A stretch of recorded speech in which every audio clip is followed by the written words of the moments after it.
안녕하세요. 현재 서울에서 카페를 운영하고 있는 50대 여성입니다. 한가한 요즘 지인의 추천으로 사연 채널을 접하게 되었는데요. 처음에는 그저 무료함을 달래기 위해 접하게 되었던 사연 채널은 어느새 일상을 함께하게 되었네요. 사연을 들어보니 몇몇 분들은 가슴에 묻어두었던 이야기를 소개하고 후련함을 느꼈다고 하시더라고요. 그래서 오늘 저 또한 아무도 모르게 혼자서만 간직했던 이야기를 꺼내보려고 해요. 그럼 시청자분들이 저의 이야기를 듣고 삶의 원동력을 얻길 바라며 이야기를 시작하도록 하겠습니다. 교직에 몸담고 있는 부모님 덕분에 저는 어릴 적부터 신동 소리를 들을 만큼 공부를 잘했었어요. 부모님의 도움으로 이런 저의 성적은 꾸준히 유지가 되어 서울 상위권 대학교에 무사히 입학할 수 있었죠. 다른 친구들은 대학교에 입학한 후 다른 학교 학생들과 만나 놀러 다니기 바빴는데요. 성격 자체가 시끄러운 것을 싫어하는 저는 새로운 사람을 만나 몰려다니는 것이 귀찮게 느껴지더군요. 그래서 의도치 않게 공부에만 매진하게 된 것이고요. 다른 동기들이 놀러 다닐 동안 공부를 해서인지 성적은 항상 상위권을 차지했고 어느새 교수님들의 기대를 한몸에 받는 학생이 되어 있었죠. 교수님들께서는 하나같이 대학원에 가 교수의 길을 걸어보는 것이 어떻겠냐며 권유를 해주셨습니다. 성실함과 뛰어난 두뇌가 아깝다면서요. 공부하는 것을 좋아했기에 교수님의 말씀처럼 대학원에 진학해 더 공부를 하고 싶었는데요. 세상 모든 일이 자기 뜻대로 되지 않듯 저 또한 대학원에 진학하지 못하게 되었네요. 대학교를 졸업하자마자 가부장적이던 아버지의 뜻에 따라 맞선을 보고 결혼을 하게 되었거든요. 맞선을 보라는 말을 들었을 때만 해도 아버지를 설득해보려 노력을 했습니다. 왜 그런 말이 있잖아요. 아무리 깐깐하고 엄한 부모라고 해도 결국 자식을 이기는 부모는 없다는. 아버지 또한 그럴 거라고 생각했어요. 아무리 아버지가 가부장적이셨어도 딸이 간절히 설득을 한다면 대학원 정도는 보내주실 거라 여겼거든요. 하지만 아버지는 외동딸의 투정으로 자신의 뜻을 꺾을 만큼 호락호락하지 않은 분이셨어요. 대학원 얘기가 나오면 역정을 내시는 아버지로 인해 결국 맞선을 나가게 되었고요. 다른 사람들이 보기에 멀쩡히 대학교까지 보낸 딸을 빨리 시집 보내려는 아버지가 이상하다고 생각할 수도 있는데요. 여기에는 그만한 사정이 있었습니다. 사실 저는 어렸을 때부터 몸이 약해 툭하면 쓰러지기 일쑤였는데요. 아버지께서는 이런 약한 몸을 걱정하셔서 외동딸인 저에게 하루라도 빨리 짝을 지어주려고 한 것이었죠. 그렇게 남편과 처음 맞선을 보게 된 것이죠. 아버지의 강요로 인해 어쩔 수 없이 나온 맞선 자리였지만 남편은 수더분하고 참 괜찮은 사람이었어요. 남편과 만나는 횟수가 많아질수록 그 생각에는 변함이 없었고 결국 맞선을 본 지 한 달 만에 남편과 결혼을 하게 되었답니다. 다른 사람과 맞선을 본다고 해서 남편보다 더 나은 사람이 나타날 것 같지는 않았으니까요. 결혼 후에는 남편이 일하고 있는 회사 근처로 이사를 가 그곳에서 신혼생활을 시작하게 되었답니다. 물론 서로 처음부터 사랑 때문에 시작한 결혼이 아니었기에 서로에게 딱 맞는 배필이라는 생각은 들지 않았지만 저희 부부는 서로에게 양보하고 배려하려고 했기에 큰 문제없는 신혼생활을 보낼 수 있었네요. 남편에게 고맙기도 했어요. 남편이 대기업에 다니는 덕분에 안정적으로 전업주부 생활을 할 수 있었으니까요. 그리고 신혼생활을 보낸 지 1년 만에 저희 부부 사이에서는 사랑스러운 딸아이가 태어나게 되었죠. 주변 지인들은 아이를 키울 바에는 차라리 매일 야근을 하겠다고 선언을 할 정도로 아이를 키우는 것이 힘들다며 푸념을 했는데요. 타고나길 순하고 착하게 태어난 딸 덕분에 저희 부부는 육아가 힘들기는커녕 오히려 즐거웠는걸요. 하루하루 커가는 딸아이의 모습을 옆에서 지켜보는 것은 그 무엇과도 바꿀 수 없는 큰 기쁨이었고요. 딸아이를 볼 때면 행운을 가져다 준 복덩이라는 생각이 들 정도로 딸아이가 태어난 후 저희 부부에게는 좋은 일만 일어났답니다. 청약에 당첨돼 더 좋은 곳으로 이사를 갈 수 있었던 것은 물론 과장에 머물러 있던 남편은 차장으로 승진까지 했거든요. 무탈하게 지내던 저희 가족은 딸아이가 고등학교에 올라가게 된 후 이사를 가게 되었어요.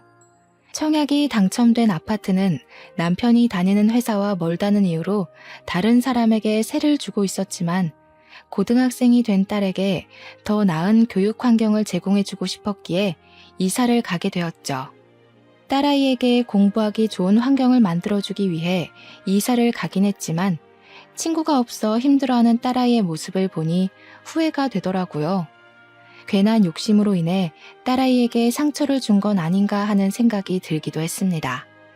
하지만 그것도 잠시 본성이 밝고 씩씩한 딸은 새로운 환경에 금방 적응을 해 학교 생활도 잘하며 곧잘 좋은 성적을 받아오더군요. 그리고 3개월 후 딸아이는 처음으로 집에 친구를 데려왔네요. 딸아이가 말하길 집으로 데리고 온 친구가 자신의 학교 생활을 잘할 수 있도록 도와준 은인이라고 하더군요. 그 말을 들으니 딸아이의 친구에게 더없이 고마웠어요. 그 후로도 딸아이의 친구는 종종 저희 집으로 놀러 오게 되었죠. 딸아이와 둘도 없는 사이가 된 아이에게 항상 고맙다는 생각을 했는데요. 은인과도 같았던 딸아이의 친구는 얼마 안 가 원수보다 못한 사이가 되는 사건이 발생하고 말았습니다.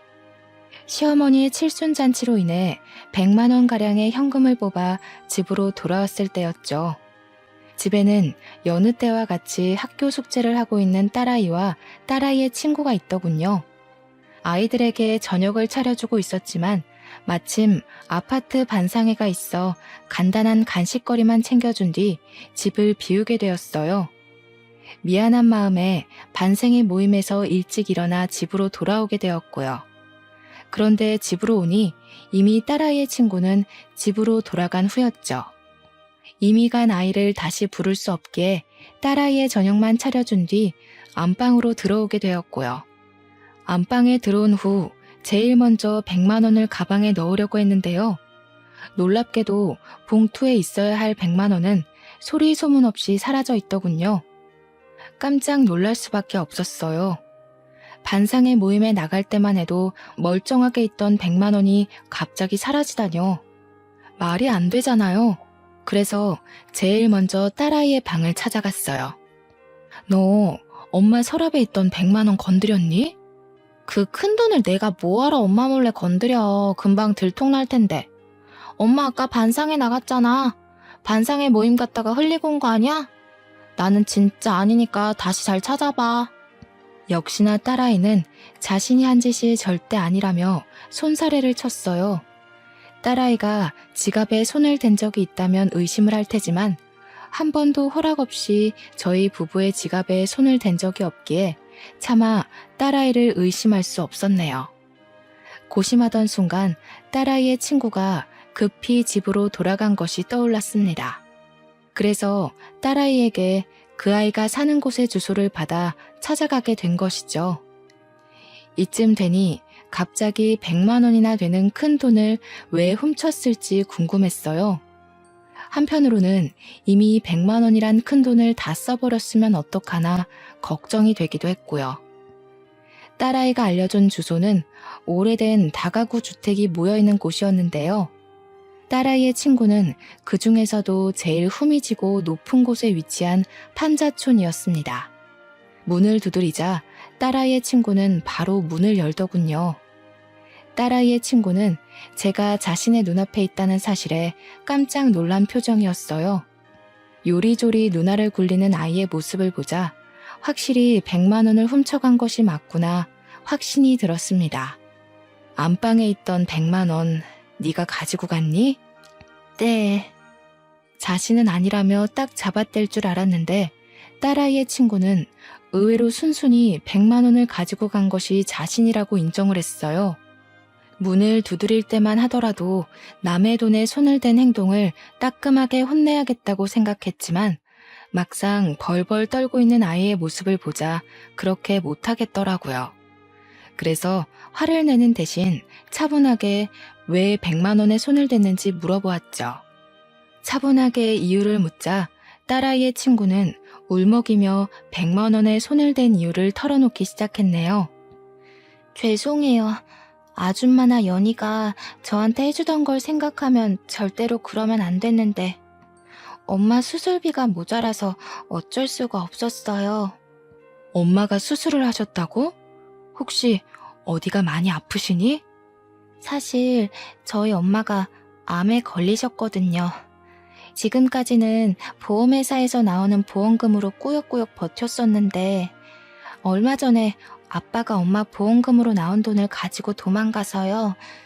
내일 당장 수술인데다가 돈이라고는 집에 있는 현금 10만 원이 전부여서 그만. 정말 죄송해요, 아줌마. 그러면 안 됐었는데 100만 원 보자마자 눈이 뒤집혀서 배은망덕하게 아줌마가 저한테 잘해주신 것도 까먹고 그만 실수를 저지르고 말았어요. 처음에는 아이의 말을 쉽게 믿을 수가 없었습니다. 아무리 어리다고는 해도 돈 앞에서는 얼마든지 영악해질 수 있는 게 사람이잖아요. 하지만 딸아이의 친구를 따라 병실에 들어간 후 저는 그 아이의 말을 믿을 수밖에 없었네요. 침대에는 위태롭게 산소호흡기를 꽂은 채 앙상하게 말라있는 여자가 누워 있었거든요. 숨만 간신히 쉬고 있는 여자를 보자 가슴이 찡하게 울려오더군요. 아직 20살도 안 된 어린 것이 수술비가 없어서 얼마나 발을 동동 굴렀을까 라는 생각 때문에요. 그리고 이런 안타까움은 아픈 아내와 딸을 두고 도망갔다는 남자에 대한 의아함으로 이어졌어요. 딸아이의 친구에게 물어보자 부끄러운 듯 우물쭈물하던 아이는 남자에 대한 설명을 해주었죠. 원래부터 도박 중독자였던 아빠는 엄마와 이혼을 한 후에도 몰래 집으로 들어와 돈을 들고 도망을 가기 일쑤였다고 해요. 아빠가 집안을 쑥대밭으로 만들고 갈 때면 엄마는 술을 마셨었는데요. 처음에는 한 병으로 시작하던 주량이 나중에는 주체할 수 없을 정도로 늘어나 결국 암에 걸리기까지 했다더군요. 기가 막혔습니다. 결국 아이의 엄마가 아프게 된 것도 착하던 아이가 남의 돈에 손을 대게 된 것도 모두 아빠라는 작자가 도박에 손을 대며 생긴 일이잖아요. 죄송하다며 연신 고개를 조아리는 아이의 모습을 보니 착잡했던 마음은 더 깊어만졌고요. 잘못된 선택을 할 수밖에 없었던 아이의 마음을 떠올리자 마음은 무거워졌고 결국 직접 나서서 병원비를 해결하기로 마음을 먹게 되었네요. 통장에는 남편 몰래 아파트 아이들의 공부를 도와주며 모아두었던 500만 원이 들어있었거든요. 모든 병원비를 내주자 딸아이의 친구는 오열하다시피 하며 몇 번이나 감사하다는 인사를 했습니다. 자신이 열심히 일을 해 꼭 돈을 갚겠다는 말까지 하면서요. 아직 고등학생밖에 되지 않은 딸아이의 친구에게 당장 500만 원을 갚으라는 말은 하고 싶지는 않았어요. 그래서 성인이 된 후 차근차근 갚으라는 말을 한 것이고요. 원래부터 성실하고 공부까지 잘하는 딸아이의 친구가 500만 원을 갚을 거라 믿어 의심치 않았습니다. 하지만 딸아이의 친구는 그 후 아예 연락을 두절하고 말았어요. 이 일로 인해 딸아이의 친구에 대한 굳건한 믿음은 완전히 부서지고 말았죠. 이 사건을 알게 된 딸아이는 불같이 화를 냈습니다. 그럴 만도 했어요. 가장 친하다고 생각했던 친구가 자신의 부모에게 500만 원을 빌린 것도 모자라 연락도 끊은 채 야반 도주를 했으니까요. 이미 흔적도 없이 사라진 딸아이의 친구를 찾을 수 없었기에 액땜한 셈 치며 그냥 넘기자고 했는데요. 그 말을 듣자 딸아이는 절대 그냥 둘 수 없다며 펄쩍 뛰더군요. 말도 안 돼. 엄마 미쳤어? 얌체같이 남의 집 돈이나 탐내는 애랑 친하게 지낸 것만 생각해도 속이 뒤집힐 것 같은데 엄마까지 도대체 왜 그래? 500만 원이 누구 집 개 이름도 아니고 도망갔으면 어떻게든 찾아서 당장 갚으라고 말을 해야 할 거 아니야.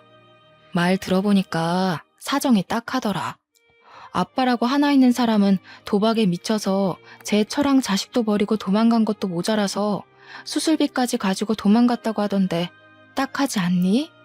그냥 없는 돈이었던 셈치고 우리가 눈 감아주자. 잘났어 정말. 세상 착한 일은 엄마 혼자 다 하지? 엄마는 도대체 사람이 왜 그렇게 물러 터졌어? 걔가 엄마 돈 먹고 도망치려고 거짓말한 거일 수도 있잖아. 다른 사람들은 돌다리라도 두드려보고 건넌다고 하는데 엄마는 어떻게 된 게 허술한 나무 판자떼기를 그냥 지나갈 수가 있냐고. 이미 끝난 일이잖아. 그렇다고 우리한테 큰 피해를 준 것도 아니고. 어디 지연이를 우리가 하루 이틀 보니? 우리한테 사기칠 사람 아니란 거 네가 제일 잘 알잖아. 그러지 말고 우리가 이해해주자. 아빠란 작자는 도망가고 하나밖에 없는 엄마는 아파서 사경을 헤매고 있는데 그 어린 것이 어떻게 제정신일 수가 있겠니? 작정하고 꾸민 일일 수도 있지. 세상에 믿을 사람이 어디 있다고. 제정신이 아닌 게 아니라 똥으로 받은 500만 원을 갚기 싫었던 거겠지. 엄마가 뭐라고 하던 나는 지연이 찾아내서 500만 원도 돌려받고 사과도 받을 거야. 엄마는 죽었다 깨어나도 지연이 못 잡겠다고 하는데 나라도 나서야 그 돈 받지. 딱한 사정을 눈감아 주려고 했지만 제 아빠를 닮아 불같은 성정을 가진 딸아이는 절대 용서할 수 없다며 씩씩거리기까지 하더군요. 몇 번이나 말려보았지만 한 번 눈이 돌아간 딸아이에게 알량한 말 따위는 전혀 효과가 없었네요. 그 후 딸아이는 주변 지인들에게 수소문하여 저에게서 500만 원을 빌려간 친구를 찾으려 했지만 아이의 노력과는 달리 3개월이 지나도 그 아이를 찾기는커녕 흔적도 찾기가 어려웠는걸요. 결국 반년이 지나자 딸아이 또한 친구를 찾는 것을 포기하게 되었습니다. 대학교에 입학한 딸아이는 이전과 달리 무척 바쁜 나날을 보냈거든요. 처음 딸아이가 대학교에 들어갈 때만 하더라도 드디어 온전한 내 생활을 보낼 수 있을 거라고 생각을 했는데요. 막상 텅 빈 딸의 방을 보니 공허한 기분이 들었어요. 남편이라도 같이 있으면 그나마 좀 나았겠지만 남편은 언제나 바쁜 회사 일정으로 야근을 했기에 텅 빈 기분은 좀처럼 나아질 기미가 보이지 않았는걸요. 그래서 커피 공부를 하기 시작한 거예요. 혼자 있는 것보다는 무엇이든 배우는 것이 공허한 기분을 채우는 데 도움이 될 것 같았거든요. 그리고 이런 예상은 딱 들어맞았습니다. 평소 커피에 대해 관심이 많아서인지 커피에 관해 배우는 것은 질리지도 않고 참 재미있었죠. 커피 학원에 다닌 지 3개월 만에 바리스타 자격증까지 따게 되었는데요. 처음에는 그저 자격증만 따고 끝내자고 생각했었지만 시간이 지나다 보니 점차 욕심이 생기더군요. 나만의 카페를 차려서 다른 사람들에게 커피를 내려주고 싶다는 욕심이요. 남편에게 이런 작은 소망을 제일 먼저 이야기하게 됐는데요. 남편은 카페를 차린다는 소리를 듣자마자 콧방귀부터 끼며 무시를 했네요. 당신이 카페를 차린다고? 쓸데없는 소리 하지 말고 밖에서 뼈 빠지게 고생한 신랑 밥이나 잘 차려주고 집안 살림이나 잘해. 당신은 안에서 새는 바가지 밖에서 샌다는 말도 몰라? 집에만 눌러앉아서 사업하는 걸 너무 쉽게 보나 본데 사회생활 한 번 안 해본 당신이 할 줄 아는 게 뭐가 있다고 카페 차린다는 말을 해? 괜히 나댔다가 일 키우지 말고 그냥 집에서 밥이나 하면서 살아. 그게 당신한테 어울리니까. 당신 말을 왜 그렇게 해? 나 쉽게 보고 카페 한다고 말한 거 아니고 나도 나름대로 공부하고 고심해서 말한 거야. 당신 말대로 나 제대로 된 사회생활 한 번 안 해본 가정주부인 거 맞고 터무니없는 소리 하는 게 맞을 수도 있어. 근데 남편이면 아무리 터무니없는 소리라고 해도 들어줘야 하는 거 아니야? 밖에서 돈 벌어오는 것도 피곤한데 내가 당신 헛소리 하는 것까지 들어줘야 돼? 괜히 지나가는 바람에 쓸데없는 생각하지 말고 집안 살림이나 잘해. 남편의 말을 들으니 슬슬 짜증이 나더군요. 치사해 보일까 말은 못했지만 사실 제가 남편보다 더 좋은 대학교에 나왔었거든요. 가부장적이던 아버지의 강요가 아니었다면 남편보다 더 좋은 기업에 가서 일을 할 수도 있었고요. 그렇다 보니 남편이 못 배운 사람 취급하는 것을 도저히 견딜 수가 없었네요. 내가 카페 차리는데 당신한테 돈을 보태달라고 한 것도 아니고, 그렇다고 카페 운영을 같이 하자고 한 것도 아닌데 왜 자꾸 삐딱하게 나오는 건데? 내가 집에서 살림만 하자고 당신이랑 결혼한 줄 알아? 당신은 주말마다 등산이며 낚시며 한 주도 안 거르고 나가서 놀면서 나는 왜 집에 처박혀서 살림만 해야 되는데. 아, 참나. 어디 집에서 살림만 하는 여자랑 밖에서 일하는 남자랑 같아? 지금까지 편하게 집에서 살림만 하게 해줬더니 이제 남편한테 바락바락 대들기나 하고, 쓸데없이 바람 넣는 옆에 애들 때문에 막 나오나 본데, 당신 지금 다니는 커피 학원인가 뭔가 하는 거 당장 그만둬. 그리고 앞으로 내 앞에서는 카페 차린다는 말 꺼내지도 마. 나는 내 여자가 다른 남자 앞에서 실실 웃음이나 흘리면서 돈 버는 꼴은 죽어도 못 보니까. 알았어? 정말 어이가 없었습니다. 엄연히 커피와 디저트를 즐기기 위해 만들어진 카페를 옆에서 커피나 따라주는 다방 취급을 하다니요. 꽉 막힌 남편의 사고방식을 이해할 수 없을 뿐더러 후회도 되더라고요. 이렇게 꽉 막힌 남자와 결혼해 하고 싶은 일을 포기해야 하는 현재 상황이 말이에요. 그리고 이런 남편의 반대는 오히려 승부욕을 끌어올렸고, 될 대로 되라는 심정으로 대출을 받아 카페 사업을 시작하게 되었죠. 물론 처음에는 대출금을 갚지 못할 정도로 장사가 되지 않으면 어쩌나 걱정하기도 했지만 결과는 성공적이었어요. 제가 운영하는 카페는 커피와 케이크가 맛있기로 근처 주부들 사이에서 소문이 났거든요. 덕분에 남편의 주머니에서 나온 쥐꼬리만한 생활비로 살 때와는 비교도 할 수 없을 정도로 풍족한 생활을 할 수 있게 되었죠. 남편 또한 카페에서 나온 수익이 자신의 월급과 맞먹는다는 것을 알게 된 후부터는 아무 말도 하지 않았고요. 그렇게 오기 하나로 차렸던 카페가 동네 맛집으로 선정될 만큼 인기가 많아지는 동안 참 많은 것들이 변하게 되었답니다. 대학교를 졸업한 딸아이는 같은 직장에서 만난 사람과 결혼을 하고, 남편은 30년 동안 다니던 대기업에서 은퇴를 했거든요. 은퇴한 남편은 하루 종일 하는 것도 없이 거실에 누워 텔레비전만 봤는데요. 그 모습이 한심하기보다는 참 심심해 보이더군요. 마치 가정주부 생활할 때 모습 같았고요. 그래서 남편에게 카페 운영을 같이 하자고 제안하게 되었네요. 집에 누워 심심한 시간을 보내는 것보다는 밖에 나와 일을 하며 일손도 돕고 돈도 버는 것이 더 좋잖아요. 하지만 남편은 단칼에 저의 제안을 거절했어요. 한평생을 대기업에서 일하던 자신이 어떻게 카페 일을 하냐면서요. 그러고는 갑자기 낚시용품 사업을 시작한다며 난리를 피우기 시작했습니다. 걱정되는 마음에 말리려고 해봤지만 남편은 버럭 성을 내었죠. 어디 여자가 남자 하는 일에 끼어들어? 그러는 당신은 내 말 잘 들어서 지금까지 실실 웃음이나 흘리면서 카페 사업하고 있고, 두고 봐. 카페랑은 비교도 안 될 만큼 성공해서 별 가짜는 카페 하나 때문에 빳빳하게 치솟은 당신 코를 납작하게 만들어줄 테니까.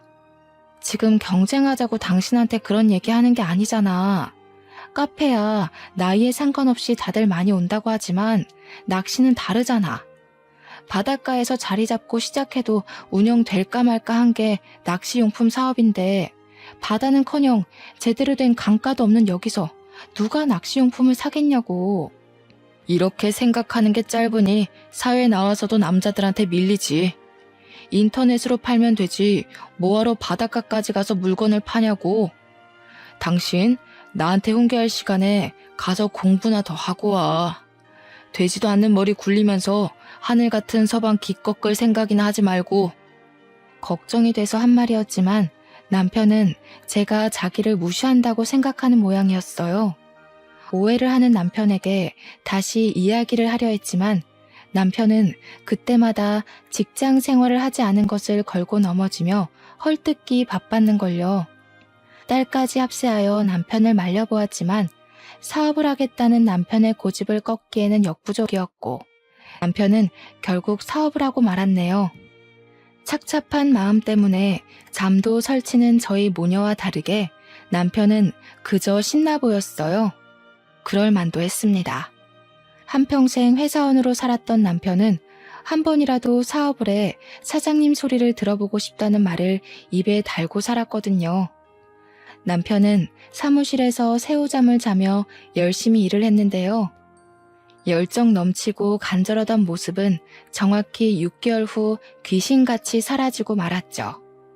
제가 뜯어 말릴 정도로 사무실에서 살림을 차리던 모습은 온데간데 없이 거실에서 리모컨만 만지작거렸고요. 사업을 내팽개친 남편의 모습을 보니 실망스러움을 감출 수가 없더군요. 큰 성공을 바란 것은 아니지만 가족의 반대까지 겪으며 시작한 일을 흐지부지하게 끝내다니 있을 수 없는 일이잖아요. 당신 계속 집에서 리모컨만 붙잡고 있을 거면 제발 사업 정리라도 해. 다달이 사무실 유지에 들어가는 돈이 얼만데 당신은 아깝지도 않아? 다른 집 마누라들은 남편이 사업한다고 하면 기 살려주려고 온갖 내조는 다 한다던데. 이거는 뭐 내조는커녕 잔소리만 하고 있으니 이래서 머리 검은 짐승은 거두면 안 된다고 하는 건데 내가 당신 하나 편하게 가정주부 시켜주겠다고 뼈 빠지게 일한 게 몇 년인데 그 은혜는 다 어디로 팔아먹으시고 쉬고 있는 남편 바가지나 긁어대는지. 내 사업 망하면 그건 다 당신 입에서 나오는 재수없는 잔소리들 때문이니까 그런 줄 알아. 기가 막혀서 쥐꼬리만한 생활비 주면서 생색은 생색대로 내는 당신 때문에 내가 그동안 얼마나 힘들었는데. 사실 카페 사업 시작한 것도 다 몇 푼 되지도 않는 푼돈 가지고 장난질하면서 사람 심란하게 만들었던 당신 때문이야. 그깟 몇 푼? 당신이 말하는 그깟 몇 푼 벌려고 나는 지난 30년 동안 발바닥이 터지도록 뛰어다녔어. 아유, 됐어. 사회생활도 안 해본 무식한 옆에 내가 뭘 알겠냐? 그냥 말을 말아야지. 참 씁쓸했습니다. 그동안 가족의 행복을 위해 참 열심히 일했다고 생각했었는데 남편에게 돌아온 말이 고작 무식한 옆했네라뇨. 이런 말을 듣고 나니 남편이 아닌 돌아가신 친정아버지가 미워지더군요.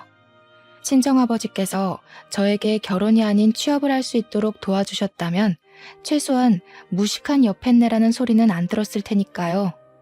말다툼 후 투명인간 취급을 하는 남편을 보며 결혼은 왜 했을까란 후회감이 밀려옴과 동시에 덜컥 겁이 났는걸요. 남편의 사업이 망해 빚쟁이가 되면 어떡하나라는 걱정이요. 그리고 이런 저의 걱정은 정확히 1년 후 현실로 다가오고 말았네요. 값싼 중국산 용품을 국내산이라 속여 판 것이 결정적인 발단의 원인이었어요. 남편은 원산지를 속였을 뿐만 아니라 싸구려 용품을 비싼 값에 파는 양심 없는 짓까지 했죠. 저희 모녀는 이제라도 사업을 접으라며 빌었지만 정신을 못 차린 남편은 사채업자에게까지 돈을 빌려 사업을 이어나갔고 결국 저희 가족은 건널 수 없는 강을 건너고 말았습니다. 눈덩이처럼 불어나는 이자를 갚지 못하자 사채업자들은 귀신같이 찾아와 남편을 독촉했는데요. 그제야 사태의 심각성을 깨달은 남편은 사업을 정리하려 했지만 이미 상황은 최악으로 치닫고 있었죠. 남편이 사업에서 실패한 후 저희 가족에게 남은 것은 막대한 빚더미뿐이었어요. 남편은 막노동을 하며 돈을 벌었고 하루에 6시간만 카페를 운영하던 저는 영업시간을 24시간으로 바꾸며 빚을 갚기 위해 노력했습니다. 딸아이는 임신 막달의 몸으로 육아휴직도 쓰지 못한 채 일을 나갔고요. 하지만 이런 힘든 상황과 별개로 빚은 늘어만 갔어요. 한평생 살았던 아파트까지 팔았는데 말이죠. 어떻게든 긍정적으로 생각해보려 했지만 나아질 기미가 보이지 않는 상황이 지속되다 보니 머릿속에는 부정적인 생각만 가득했습니다. 부정적인 생각이 가득 찬 머리는 자연스럽게 남편을 원망하게 되었고요. 울고불고 매달렸을 때 사업 접었으면 이 나이에 빚 갚느라 고생할 일은 없었을 텐데 도대체 이게 무슨 날벼락이야? 사업을 하다 보면 실수할 수도 있는 거지. 뭘 그런 걸 가지고 난리야? 당신 아니어도 신경 쓸 게 산더미니까 쓸데없이 짓거려서 일 망치지 말고 가게 문 열고 커피나 팔아. 당신이 커피를 많이 팔아야 그만큼 빚이 줄어들 테니까. 임신 막달인 딸내미까지 일 다니게 해놓고 당신은 미안하지도 않아? 우리는 그렇다고 쳐도 임신한 연인은 도대체 무슨 죄인데? 임신해서 좋은 것만 줘도 모자랄 판에 부모가 진 빚까지 갚으라 하는 게 당신은 말이 된다고 생각해? 그래, 마누라며 딸내미까지 길바닥 나가 돈 벌게 시킨 내가 나쁜 놈이지. 당신 이 말이 듣고 싶었던 거잖아. 아주 속이 시원하겠네. 이참에 동네에 소문나게 광고라도 하지 그래? 돈도 못 벌어오는 주제에 마누라며 딸내미까지 돈 벌어오라고 시킨 남편이랑 사느라 죽을 맛이라고. 제가 원하는 것은 진심이 담긴 남편의 사과였지만 남편은 그마저도 해주지 않더군요. 다짜고짜 화부터 내는 남편이 이해가 가질 않았어요. 자신의 잘못으로 모든 일이 벌어졌다고 하면 사과는 하지 않더라도 최소한 죄책감은 가져야 하는 게 맞잖아요. 남편은 자신의 사업이 망한 것도 사채업자들에게 쫓기며 반지하에 사는 것도 모두 고분고분한 아내를 만나지 못해서라고 했는데요. 모든 것을 남 탓으로 돌리는 남편 때문인지 어느 날부턴가 아랫배가 너무 아파왔어요.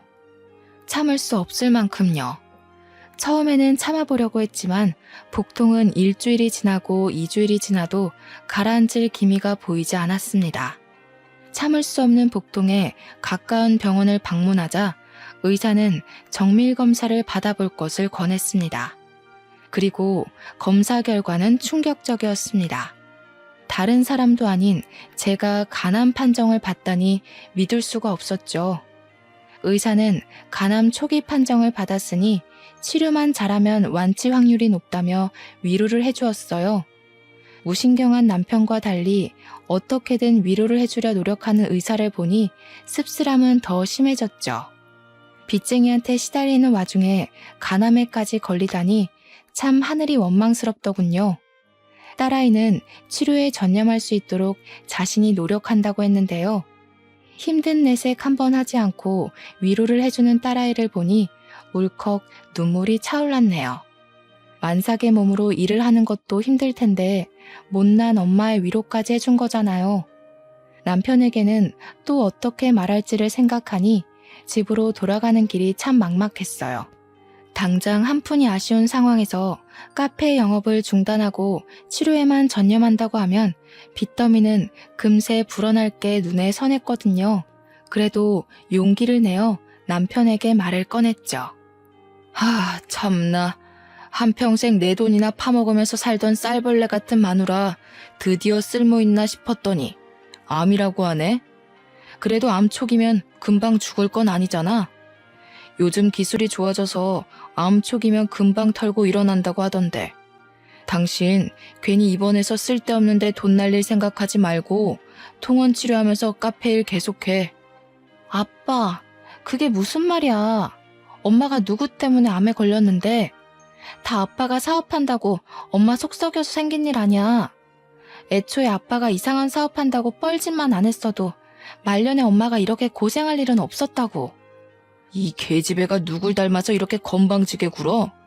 딸이라고 하나 있는 건 평생 밥 먹게 해준 애비한테 대들지를 않나. 마누라는 말년에 아파 죽는다고 곤란 소리를 하지 않나. 집에 암탉이 시끄럽게 굴면 재수가 없다던데 사업 한번 엎어진 걸 가지고 집안의 가장을 원수보다도 더 못하게 여기고 딸년이며 마누라며 쌍으로 집안의 가장을 무시하는데 어디 전국 팔도에 나보다 더 복 없는 놈 있으면 나와보라고 해. 진짜 기가 막혀서. 아빠가 그동안 가족한테 희생한 게 뭐가 있는데? 엄마한테 꼴랑 50만 원 쥐어주고 자기는 전국 팔도 사내짐이 다 먹으러 다녔으면서 아빠는 뭐가 그렇게 떳떳하고 당당해? 꼴랑 50만 원? 대학교 졸업할 때까지 지 손으로 돈도 제대로 벌어본 적 없는 게 어디 함부로 짓거려? 아빠, 뭘 단단히 착각하고 있는데 나 대학교 들어가고 나서 엄마한테 피해주기 싫어서 손에 닥치는 대로 일하면서 내 손으로 번 돈으로 용돈하고 학비 내면서 다녔어. 근데 뭐? 돈을 제대로 벌어본 적이 없다고? 이 개집애가 어딜 자꾸 애비 말하는데 토를 달아? 됐고, 당신 돈 벌 거 아니면 보험금으로 나온 돈 반 나누고 당장 이혼 서류에 도장 찍어. 난 병든 마누라 똥수발 들 생각 죽어도 없으니까. 병간호를 바란 것은 아니지만 남편의 입에서 이혼하자는 소리가 나올 줄은 몰랐네요. 아무리 사랑 없이 시작한 결혼이라지만 그래도 한 입을 덮고 지낸 시간이 20년인데 자기한테 이득이 없다는 이유로 사람을 일회용품처럼 버릴 줄은 몰랐는걸요. 남편의 반응을 본 딸 또한 남편과 당장 이혼부터 하라며 길길이 날뛰었고요. 딸아이는 계속해서 이혼할 것을 밀어붙였지만 저는 계속해서 이혼하는 것을 미루어왔습니다. 미련하다고 생각하실 수도 있지만 시간이 지나면 남편이 정신을 차리고 이혼하자고 말한 것을 후회할 줄 알았거든요. 하지만 남편이 자신의 잘못을 깨달은 날은 오지 않았어요. 오히려 치료를 위해 입원한 병실까지 찾아와 이혼을 하라며 난동을 부렸죠. 계속해서 이혼을 강요하는 남편의 추태에 못 이겨 결국 이혼을 하게 되었습니다. 도저히 남편의 행패를 받아줄 재간이 없었으니까요. 이혼을 한 후에는 카페 영업도 중단한 채 오직 투병에만 집중하게 되었는데요. 그쯤 남편은 파산 신청을 했기에 오히려 마음이 더 홀가분하더군요. 더 이상 갚아야 하는 돈을 신경 쓸 일은 없는 거니까요. 그래서 되도록 긍정적인 마음을 먹기 위해 노력하며 투병 생활에도 그 누구보다 적극적으로 임하게 되었네요. 하지만 빨리 낫고 싶다는 간절한 마음과는 다르게 몸은 하루가 다르게 나빠졌어요. 치료를 할수록 악화되는 몸 상태에 결국 카페를 처분하기까지 이르렀고요. 10년 넘게 운영하던 카페를 처분하는 것이 쉬운 일은 아니었지만 몸이 따라주지 않았기에 어쩔 수가 없었죠. 그리고 카페를 내놓은 지 일주일도 안 돼 부동산에서 연락이 오더군요. 카페를 인수하겠다는 사람이 나타났다면서요. 카페를 인수하겠다는 사람이 나타난 것은 기쁜 일이었지만 한편으로는 착잡하기도 하더라고요. 어찌되었던 10년 동안 정들었던 카페를 내놓아야 하는 일이었으니까요. 무작정 기쁘지도 무작정 슬프지도 않은 마음에 카페를 가게 되었는데요. 카페 앞에 도착하자 까무러칠 만큼 놀라고 말았네요. 카페 인수를 하겠다고 나타난 사람은 다른 누구도 아닌 딸아이의 친구였거든요. 같이 온 딸아이 또한 저와 마찬가지로 많이 놀란 듯 보였어요. 하지만 놀랐다는 사실이 무색하도록 딸아이는 친구에게로 달려들어 멱살을 들어 올렸습니다. 염치도 없게 500만 원이나 되는 돈 훔쳐먹고 달아난 주제에 여기가 어디라고 기어 올라와? 세상은 참 불공평해. 가족 팔면서 남의 돈 홀랑 뺏어먹고 도망간 사기꾼은 이렇게 멀쩡하게 살아서 카페 인수까지 하겠다고 나타났는데 정작 사기당한 우리 엄마는 몹쓸 병에 걸려서 남 좋은 일만 시키고 말이야. 엄마는 용서할지 몰라도 나는 절대로 너 용서 못해. 말리려고 했지만 딸아이의 힘을 이기기 역부족이었습니다. 만삭의 몸으로 어떻게 이런 괴력이 나오나 의아할 정도로 딸아이는 친구에게 달려들었거든요. 딸아이의 친구의 얼굴에 생채기가 나오고 주위 사람들의 시선이 몰리자 덜컥 겁이 나더군요. 괜히 주위에서 신고를 한다면 딸아이는 만삭의 몸으로 경찰서에 갈 수도 있는 거잖아요. 그래서 죽기 살기로 딸아이의 허리를 붙들며 제발 그만하라 호소를 하였죠. 간신히 이성을 찾은 딸아이는 씩씩거리면서 자신의 친구를 노려보았는데요. 한참을 아무 말 없이 서 있던 딸아이의 친구는 가방에서 돈봉투를 꺼내 저에게 건네더라고요. 하얀 돈봉투 안에는 500만 원이 그대로 들어있었습니다. 딸아이는 봉투에 든 돈의 액수를 세어본 후 콧방귀를 뀌었고요. 쥐꼬리만한 양심은 남아있었나 보지? 10년이 지난 지금에서야 500만 원을 갚은 걸 보면 너한테도 아줌마한테도 너무 미안해서 내가 할 말이 없어. 이렇게 늦을 거라고 생각하지는 못했는데 너무 미안해. 그래도 이거 하나만은 알아줘. 도망간 이후로 너랑 아줌마 생각에 하루도 편하게 잠들었던 날이 없었어. 기가 찬다, 기가 차. 이유가 어찌되었건 비겁하게 도망부터 친 사기꾼 말 듣고 싶지도 않으니까 당장 내 눈앞에서 사라져. 딸아이의 냉랭한 태도가 계속되자 그 아이는 아스팔트 바닥에 무릎을 꿇으며 그동안 있었던 일을 말해주었어요. 알고 보니 엄마는 수술 도중 눈을 감게 되었고 장례식을 치르는 도중 빚쟁이들이 찾아왔다고 해요. 아빠라는 작자가 아이의 앞으로 헤아릴 수도 없을 만큼의 도박빚을 달아놓은 것이었죠. 아빠의 도박빚을 갚다 지친 아이는 저에게 빌린 500만 원은 갚을 엄두조차 않나 도망치게 된 것이고요. 몇 년간 도박빚 때문에 빚쟁이들을 피해 다니며 살던 아이는 우연한 계기로 쇼핑몰 사업을 시작했다고 했고 사업은 대박이 났다고 해요. 아빠의 도박빚을 다 갚은 후에는 자연스럽게 저에게 빌려갔던 500만 원이 생각났고요. 그래서 수소문에 저희 모녀를 찾아온 것이죠. 절절한 사연에 가슴이 아파왔는데요. 딸아이는 냉소적인 반응을 보였어요. 딸아이의 친구는 어떻게든 자신이 돕겠다고 했지만 딸아이는 그런 친구의 손을 뿌리쳤고요. 소동이 있은 후 저는 다시 투병 생활을 시작했는데요. 의사는 조심스럽게 간 이식을 권하더군요. 항암 치료를 하면 할수록 몸 상태는 점점 나빠졌기에 간 이식이 최후의 방법이라면서요. 절망적이었습니다. 이혼한 남편은 절대로 간 이식을 해줄 리가 없었고 임신 막달인 딸에게는 죽어도 간 이식을 받고 싶지 않았거든요. 그런데 세상에 죽으라는 법은 없는지 얼마 후 의사는 기증자가 나타났다며 수술 준비를 하라고 말을 했어요. 간 이식을 받을 수 있다는 소식에 어찌나 기쁘던지 기증자에게 감사한 마음이 드는 동시에 안도감이 들어 눈물이 쏟아지더라고요. 그렇게 기증자의 도움으로 수술을 받은 후 일주일이 지났는데요. 문득 딸아이의 친구가 인수해간 카페를 잘 운영하고 있을지 궁금해지더군요. 그래서 연락을 하게 되었고요. 그런데 놀랍게도 딸아이의 친구는 저와 같은 병원에 입원해 있다고 했어요. 같은 병원이란 말을 듣고 당장 몸을 일으켜 가게 되었습니다.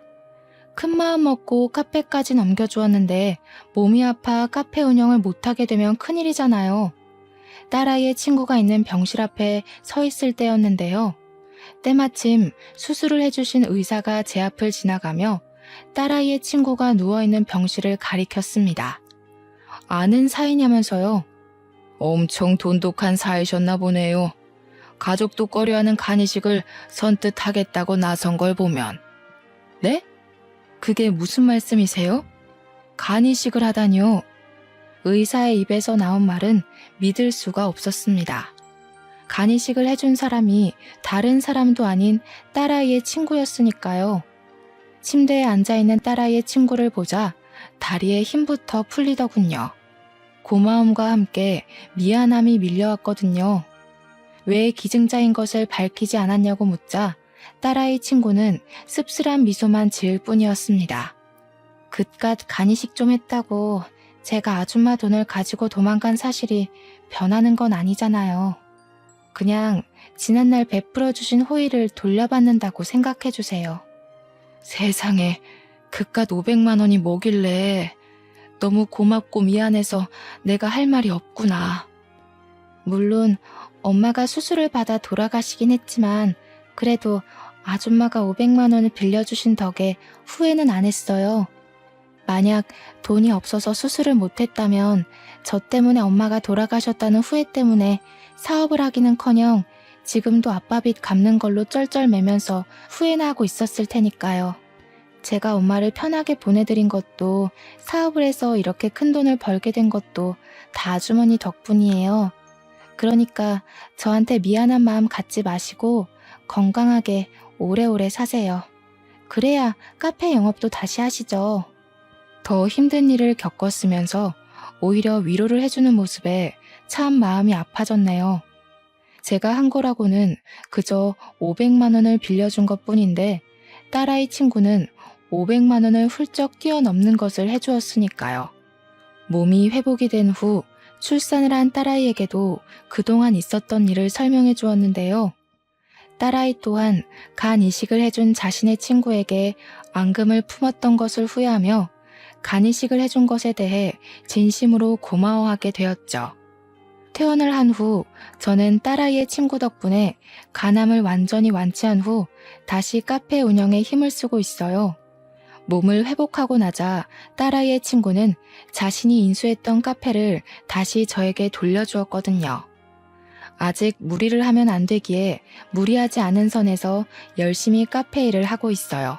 아프고 나니 삶을 건강하게 산다는 것이 얼마나 감사하고 소중한 일인지 깨달았으니까요. 얼마 전 완치했다는 소식을 들어서인지 전 남편은 재결합을 하자며 카페로 찾아왔는데요. 저는 단칼에 거절했답니다. 어렵게 찾은 건강한 몸과 정신을 이기적인 전 남편에게 쏟기에는 너무 아깝잖아요. 딸아이의 친구가 500만 원을 들고 도망갔을 때만 하더라도 이렇게 크게 은혜를 갚을 거라고는 상상도 못했는데 인생이란 참 신기한 것 같아요. 이번 일을 계기로 다시 한번 깨닫게 되었죠. 선행을 베풀면 언제가 되더라도 자신에게 꼭 돌아온다는 것을요. 현재 저는 딸아이의 친구를 하늘이 내려준 소중한 천사라 여기며 자식처럼 잘 지내고 있답니다. 사연을 신청하시는 분들께서도 주변에 힘든 사람이 있다면 외면하기보다는 작은 손길을 내밀어 주셨으면 좋겠어요. 그러면 언젠가 자신이 베풀었던 작은 선행은 그 배가 되어 돌아올 것이니까요. 그럼 지금까지 길었던 저의 이야기를 들어주신 시청자분들에게 감사 인사를 올리며 이야기를 마무리하도록 하겠습니다. 이야기를 들어주신 시청자분들 진심으로 감사드리며 모두들 베푸는 삶을 사시길 바랄게요. 감사합니다.